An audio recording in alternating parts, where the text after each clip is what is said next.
Hello, everyone. This is Theo Brady from Theo Brady Consulting, bringing you an episode of Something Need to Be Said. And the reason I picked Something Need to Be Said is because uh, I believe strongly that a lot of people go without resources that are available to them.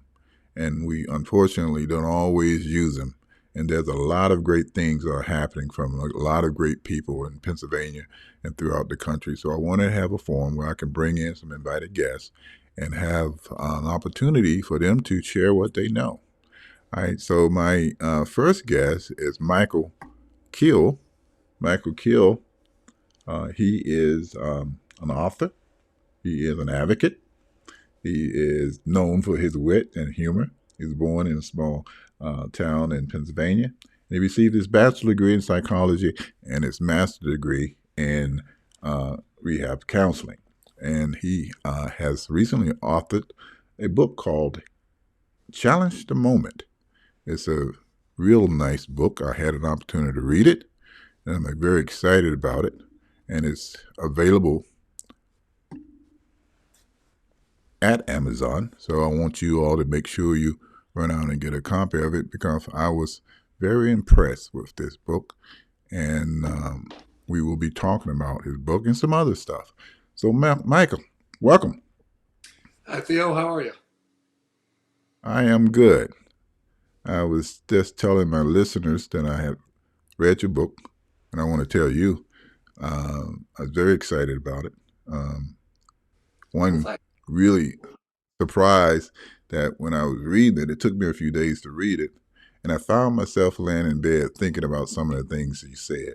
So when that happened, I know that's a good book. Um, so welcome to Something Need to Be Said. thanks. I appreciate it. I appreciate you having me. Okay. Michael, I always believe that people have a story, right? My story was high school football. I was playing a game I loved and I broke my neck playing something I loved.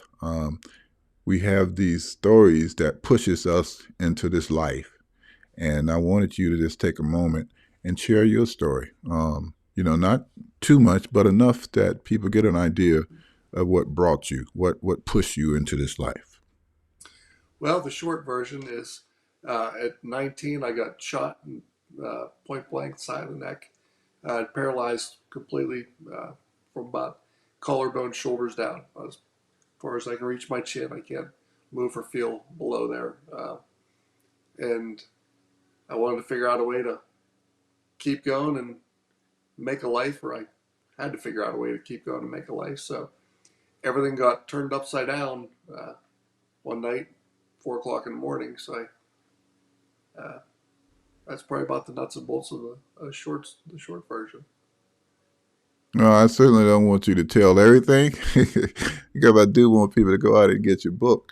But I have a couple questions for you, Mike. And as we go through these questions, just feel free to share whatever you feel you want to share with the audience. Okay. I'm an open book, Why? obviously. Amen to that.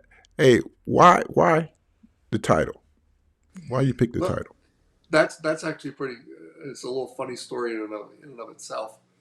Because when I first decided to write a book, well, my family and friends peppered the hell out of me. I got to write. I got to write.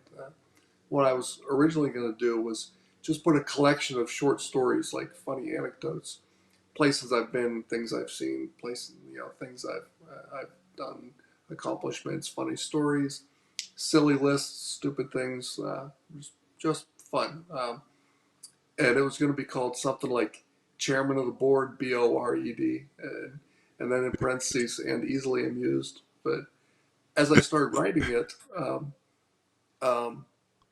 it turned into something else. It turned into like my perception on life, and it turned into a memoir, my whole life story, before, during, and after a spinal cord injury that more or less turned everything on its ear. But and that's chairman of the board doesn't sort of fit that the the book, which has really funny parts, which I'm really proud of. That's sort of the underlying theme, but there's some real parts. There's some brutally honest parts too. So Um, my cousin helped me edit it, make sure there was no grammar errors and things like that. And we kept going back and forth trying to brainstorm, what kind of. She asked what other titles I had in mind, and I was really struggling. And one day she sent me a message with um, 3 words: challenge, challenging, and I think moments, like plural. I think there's like two: Mm-hmm. challenging, and moments. So this seems to be a reoccurring theme. She was talking about whenever I was in rehab after I got hurt, because I had spent 2 months in ICU and then 2 months in Atlanta, Georgia, in a spinal cord injury rehab center. And when I was in spinal cord rehab, one of the things I always said that they did a really good job of was not stealing hope. Like not, they Mm. weren't telling me, just get over it and you're never going to walk again. Because at 19, that's all I wanted to do. All of a sudden I'm in a hospital bed, I can't move. My goal was to just walk again someday. Well, these doctors are looking at MRIs that have a gap of like a half an inch between where my spinal cord stops and where it starts again. They knew full well I wasn't going to walk. There's the Mm-hmm. science was right there. All these pictures are right there. But to tell a 19-year-old, you know what, you're never going to walk. Just face it. That would have done me no favors. So what they did instead was they they said there's lots of challenges right here in front of you. Um, well, you should probably try and tackle some of those and just keep that long term goal. If you want to walk, if you want to, so it's just don't sacrifice today for what you might be hoping for tomorrow. And so they kept throwing up these challenges that were right in front of me, little battles. Sitting up because I was really lightheaded. My blood pressure was bottoming out. Learning to breathe on my own because I was on a ventilator, eating enough that they could take the stomach tube out. All those little challenges were plenty to fill my day and fill my mind, and that's Mm. where the challenge the moment because they were right there in that minute in that moment. No, I get it. No, I get it. Moment by moment. I often say to people, little by little. You gain stuff little by little. And Yeah, and so I connected right away. it was interesting because by doing that, um, by fighting those little battles, I was actually winning a bigger picture war that I didn't even know was going on. It was, how do I get back to have a life? How do I you know, get to carve out something that's mine in this world? And you can't do that if you can't sit up, or I couldn't do that if I couldn't sit up. I couldn't do that if I, couldn't eat. I couldn't do that if I didn't know how to, you know, describe to someone how to get me dressed in the morning or things like that. Mm. I had to learn all these things first, and by putting all those little battles together, I was propelling myself forward and preparing myself for years down the road that I hadn't even thought about. I think that might be the reason why I like this book, right? As a paralyzed person, as a spinal cord injured person, and I've been since age 15. All of this stuff has been in my mind, in the back of my mind, right? And as I read it in words, I'm saying to myself, oh wow, I can never put it in these kind of words, and you did. So congratulations Well, on that. that's a hell of a compliment. I am very proud to take that and bank it. I really appreciate that. Oh, good, because it's real. I identified with almost everything you were saying. Um, Next question. You shared in the poem in your book in chapter 2, I believe. It was a nice poem. Matter of fact, all your poems are great. Um, but you said this: you're stronger than you know. Talk to me about that. There was a couple places that came from. One of the ways that one of the ways I began writing more and more, is when I first started. It was just a like puke on a page. It was how to get what was in out, how to it was a coping whatever. It was something to ease my brain. And as I did it more often, it started to take shape into little stories or sometimes poetry, things like that. I read a little I was reading a lot of here and there.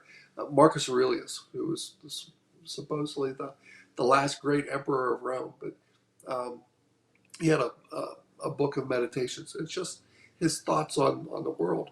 And one of the things that he always looked at trials and difficulties and obstacles as an opportunity to be virtuous. Well, I sure as hell ain't going that far. I'm not going to be smiling at all the crap that gets thrown in front of me and the obstacles I run into. But it did resonate that um, it, when we're faced with some of these obstacles, we never feel like we're up to the challenge. So, in the moment, it never feels like, all right, I got this, no problem. And if it does feel like that, chances are you missed something. But I also, my nephews were really little when I wrote this, because I was thinking to myself, all these things bounce around in my head, and I'm thinking, what do I want them to grow up recognizing? I would like them to recognize and realize that they're a lot stronger than they know you know, before they're 30, because it took me a while to recognize that, some of these things that I'm doing are, you know, they're challenging. I'm living up to the challenge. Some of these things are difficult, and Oh, I matched it, and I overcame it. I did it well. yeah, yeah, yeah. And people can learn from that.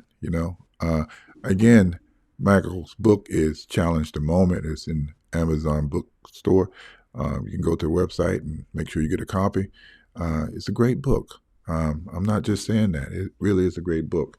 Next question, Michael. Matter of fact, I'm just going to throw some things at you and that I pulled from your book, and I just want you to respond to them. Okay? Okay. You stated trapped inside your mind after being shot. That jumped out at me. Like right after I got shot. Yeah, that's because I don't remember getting shot, and I don't remember. Last thing I remember is holding my hands out to the side. Um, my guess is I was, saying, "Look, I don't have a gun. Put the gun down, and I'll throw hands." Or, but I'm like I don't have a gun, sort of gestured. And the next thing I remember is just this um, echoey. It was almost like a dream, echoey blackness, and I was caught inside this like a vacuum. It was pretty creepy for one. But um, I would go back and forth into that. It's almost like when I would later on when I would fall asleep, I'd fall back in there because it was such a deep sleep or dream state, or so. But I'd never get quite back that far of uh, like when you dream, everything sort of falls. So you find yourself in these weird, areas or universes or whatever. I've never ever gotten back into that empty blackness that was, right after I got shot. It was like, I don't know, it's because I was Hmm. deprived of oxygen or if my brain just shut down and all of that fight or flight instinct kicked in and whatever endorphins raced through my brain. But it was something else. Hmm. Yeah, I get it. I get it, and that's why it jumped out at me. It's a feeling. You did a great job of explaining it, but sometimes I just couldn't put the words because you do feel trapped. That's the one thing that is not affected, right? Yeah. It's one thing you got complete control of, but it's hard to communicate that to people. Yeah. In the years since, I've felt both trapped and freed by my brain too. Because there'll be Mm-hmm. times when, I have power goes out in the middle of the night. Can't control TV. Can't control bed. Can't yell loud enough to have someone come and move the blankets or anything. So just trapped there. And there's only one. There's only one. Well, there's two options. Panic to the point where everything shuts down and you pass out. I guess. But or the other one is just start breathing and sort of figure out a way to let your mind you know Yeah, access something else. So, yeah, I got you. My wife often says that about me and my kids. Why are you so calm in the midst of crisis? It's, you got to be, because you've been through so much, right? And so you maintain that peace, right? And that's something I learned too. Um, Now, next one is about I just again, your family is awesome, right? No doubt Yeah. about it. It is awesome, right? But your father is sort of like my hero. He shared with you there's no room for love and hate in your heart at the same time. Talk to me about that. Um, there was like when I first woke up, when I first realized I was paralyzed, and I wanted to kill the guy that shot me. Like I was pissed. I just that was all that was occupying my brain, and it was so overwhelming. It was so you know just everywhere that like my body was shutting down and not healing. Like my lungs weren't accepting the air being pumped in through the ventilator, um, and I was having panic attacks. Like I'd hyperventilate. Hyperventilating when you got a machine pushing air in and out is I don't know how that's possible, but I figured out a way to do it, which was miserable. But my dad got good at work. Like there was a psychiatrist, psychologist that had come in and talked to me about relaxation techniques, things like that. My dad sat there too and listened. He got really good at sort of calming me down at some of those times. And then one day, that's what we were talking about. I was just pissed and I ranted. Well, ranting as much as I can rant when I can't talk because there's a tube going in my throat. So I was mouthing just you know yipping all the way. Well, and that's um, and I'm not sure where it came from, but I still remember the look on his face and the lines like etched into his face from no sleep and just exhaustion. And I don't know if it was his look or those words, but when he said, "Look, you don't have enough room in your heart for both love and hate. One of them will consume the other." Yeah, yeah, And it registered.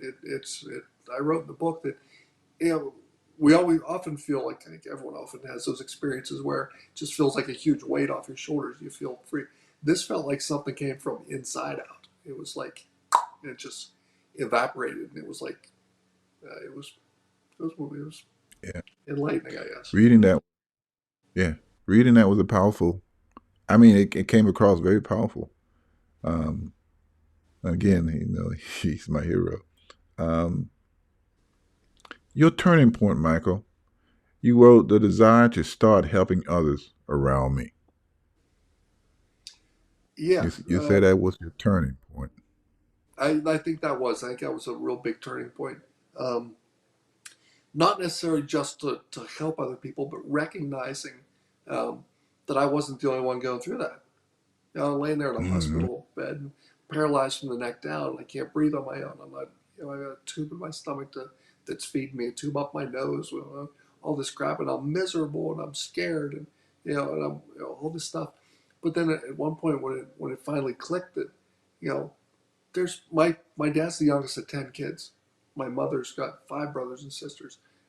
There's I come from two big families. I've got tons of cousins. I have tons of friends. I had fraternity brothers and rugby players I was friends with. The ICU room was like packed. Like the hallway was packed almost every day for weeks. Um, and I don't remember who it was.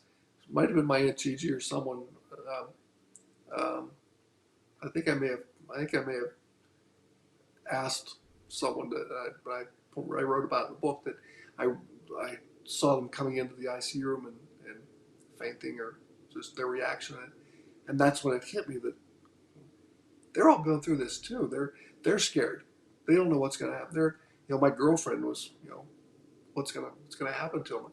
My parents are that's this is the this is the thing that they raised for 19 years. And, I can't imagine a parent's fear, but that's Hmm.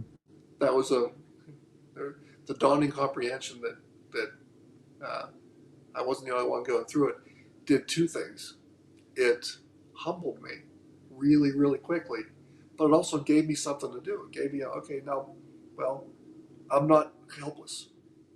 I'm laying here in a Yeah. hospital bed, but I'm not helpless because they're suffering in some way, and I have the ability to alleviate it at least a little bit, even if it's just with a smile.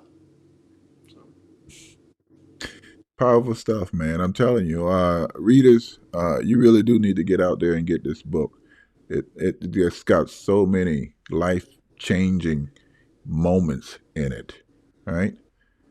I'm gonna hit you with something else here. You're probably gonna kill me. Uh, you are just a little thing, aren't you? All right, so I was guaranteed I was putting that in the book when I first got down to Shepherd. Um, I lost 70, 75 pounds, something like that. When I got shot, I was 6'2", 200 plus pounds, playing rugby, lifting weights probably at least 6, 7 days a week. Back and buys one day, chest and tries another, drinking 2,000 calorie weight gain shakes. You know, I packed on 40 pounds my first year and a half or 2 years of college, 40, 45 pounds. And it just melted off like butter after laying in a hospital bed for 2 months in ICU. And they shipped me down to Atlanta. Um, uh, I'm sitting there in the ICU room down there, still had the ventilator plugged into my throat, still had, you know, feeding tube in, all that stuff. And they brought in the team. It was Atlanta, Georgia they had their stuff together down there, and they had an entire team that was all organized coming in to address every single facet of spinal cord injury. Um, and a couple of the therapists, OT, PT, had come in to meet me, and the PT, said, okay, let's see what Well, I heard you lost a lot of weight. Let's see what we have to work with. And she pulls the sheet down. So, well, I said, wow, you're just a little thing. Well, I'm naked under the sheet. And I'm looking at her and going, talk about kicking a guy when he's down. It's not that small, is it? Her face turned beet red. That's Oh, not that, that's not what yeah, I meant. that cracked me up, man. I'm But serious. quite frankly, though, I still had a catheter in too. So if everyone's ever had a catheter in, that makes it a little swell a little bit. So it was quite bigger to begin with. So Oh man, you sound like Seinfeld. Oh my goodness. All right. Moving on. All right, we already ripped by past 15 minutes, but this is good stuff. All right, next one. Uh, and this was powerful, Michael. Not to sacrifice today while seeking my goals of tomorrow. yeah, All that right, was, that was and that's powerful. where, that's where challenge the moment came from. Is they were throwing those little challenges out like in the moment, um, and I still do that today. Part of it is self preservation because if I start looking too far in the future, I get overwhelmed, and it's just too much to there's too many what ifs if I'm looking way down the road, way ahead, and my brain doesn't work as well that way. Whether it's because I've crafted myself into that mold over the years, or if that's just the way I'm designed, I do a little bit better at divide and conquer and tackle what's here in front of me. All right, amen, amen. Two more questions. And I don't want to give them too much away, but this is another good one. I wanted to live my life, not focus on his. That was the Powerful. chapter I wrote. Yeah, the chapter I wrote about the guy that shot me. Um, it's not as long as I think a lot of people were expecting it to be. Um, and that's why I showed up for the trial. I went down and I gave I testified and uh, I was able to let it go after that. I did all my battling in that ICU room when I was Hmm. talking to my dad about love and hate. And, that whole trial and the all of the stuff that goes along with that, I already dealt with that. Um, Yeah, yeah, and I think I've been better off for it. I mean, it wasn't easy to let go in the beginning, but now by default, it's yeah, it's easier. yeah. Again, life changing stuff, man. I'm hoping my two kids would read this book. Right, it really is stuff people need to hear. We all go through stuff, man, and that's the stuff we gotta always move on to the next challenge the moment. Next one, which might be the last one, um, idiot magnet. No, I'm sorry, idiot magnet. The idiot magnet. Yeah, Idiot. I don't. I don't know if it's my personality or the big old wheelchair or what, for a combination of the two, but for some reason, I get the goofiest people that just have the ones with no filter or, just, they're, it's usually drunk people. Like I'll be sitting at a bar or someplace with friends, and it's usually the people that are all so boozed up they're not paying attention, their filter's gone, but they just come up and say some of the dumbest things. Like just uh, one of my favorite stories is about uh, the older woman that showed up was at a bar with a bunch of my buddies, and she comes over and leans in. She puts her hand on mine and said, "Do you mind if I say a prayer for you?" I would say I'm spiritual, not overly religious, but I'm pretty spiritual, and I appreciate the gesture. I don't like to judge people for anything. I assume goodwill, and I assume that I appreciate the gesture. And I was expecting her to walk away and say a prayer. She grabs me by the face, pins my head against the headrest, and starts yelling, "May the power of the Lord heal you, demons be gone, rise and walk." And I'm going, "Get the hell off my face, you psychopath!" But So, so, so the magnet is your chair or you? Which, I'm hoping it's the chair, because if it's not, then it's me. yeah, I think it's the chair. 'Cause I go through something similar. Um, last thing, man, and I think I'm gonna let you go. One wise thing you could say to a person with a disability or a family member who has someone with a disability. One wise thing. You got a whole bunch of them, don't get me wrong, but what Yeah. would be the thing that you would want them to walk away with? My default to that question is always, that I've got a couple different philosophies of my own, and things, and um, that I've embraced. But it all goes back to a quote that my sister actually shared with me a long time ago. She had it as her signature in her emails, and it's a quote by Kurt Hahn, and it just cuts right to the chase. It says, "There's more in us than we know. If we can be made to see it, then perhaps for the rest of our lives, we'll be unwilling to settle for less." And Mm, sometimes that's a rocky road to get there, but the the the feeling when you get there of, what, I'm not going to settle for less. Whether it's a mm, job, whether it's a significant other, the way you're treated, or the way you're looked at, or you know anything, you shouldn't settle for less.